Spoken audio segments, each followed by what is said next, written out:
12 points in the fourth quarter, 13 to the team's 15 in the overtime. The 2 threes over ball, and then the one in the corner. What you kind of push that all together for us? It was an incredible performance.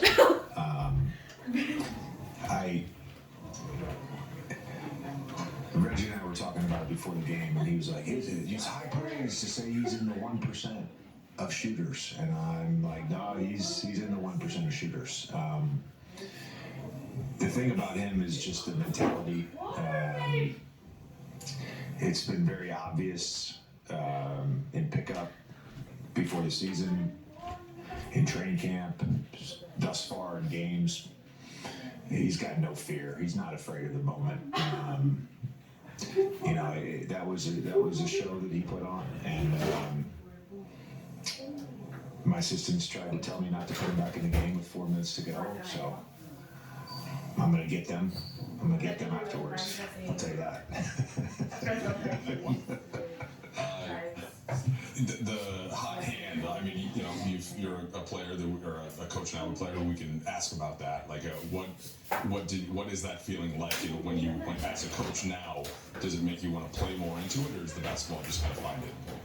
Yeah, I mean, it's interesting. I did a project in my statistics class on the hot hand theory, and for a long time, the hot hand theory was debunked. And then it got re-debunked. It's a very real thing. Every player that's ever been in a zone like that in the flow state knows, like, just give me the basketball. And it's not even that you make every shot. It just feels, supernatural when you're in that state. And that was supernatural. Like, what he just did. It was cool to watch. Before he scored all the points, Anthony Davis scored all the points for you guys. Coaches and people have talked about maybe expanding to the 3-point line for years.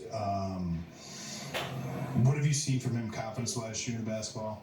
He's confident. I don't think that it's the willingness that is exciting right now. And I know you guys asked me about the balance of that before the game. We're going to find that balance. He's going to find that balance.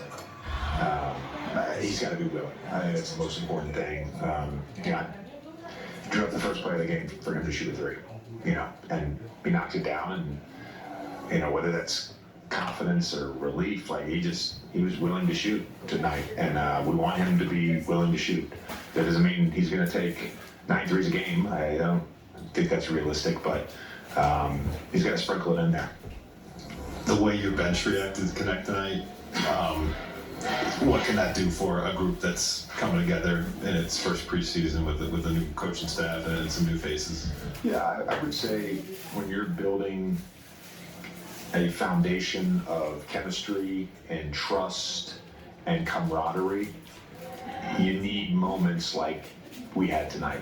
You need those moments, and I think it was a terrific second half overall. I thought our defense in the half court was solid, and you have to be willing to live with Devin Booker and Bradley Beal and Kevin Durant making tough twos. Like, they're superstars. That's what they do. We gave up 21 transition points in the first half, and I challenged the group at halftime.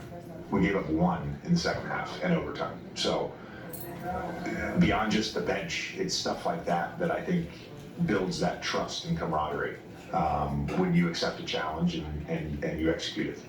And I think 2 points that you prevented in transition, I'm not sure it was first or second half, but Dalton got his hand on a ball, on a cross-court pass. You did a gamble. Yeah, you did a gamble. That's not something we teach. I guess other than scoring and the shooting, obviously we've seen that. Where have you seen other parts of the game show themselves? I brought up the offensive rebounding prior. I don't know I know I brought it up with Reggie tonight, but if you ask him to do something, he's going to do it. He's going to try to do it, and that's he's coachable. He wants to be a really good player, if not a great player in this league. That's what he wants, and so he knows. And I don't know if it's his background you know, obviously he played in JUCO, Northern Colorado, but played for Rick Barnes. I played against Rick Barnes. Like, Rick Barnes is a tough coach, and he's got a mental toughness about him. And so, you know, whether it's the offensive rebounding, the competitiveness on defense, he's trying. He's got some things he's got to learn and get better at, but he's trying. And honestly, that's half the battle sometimes. Final game of Lakers back-to-back to end the preseason. Friday night, Lakers taking on the Warriors in San Francisco. Game time at 7.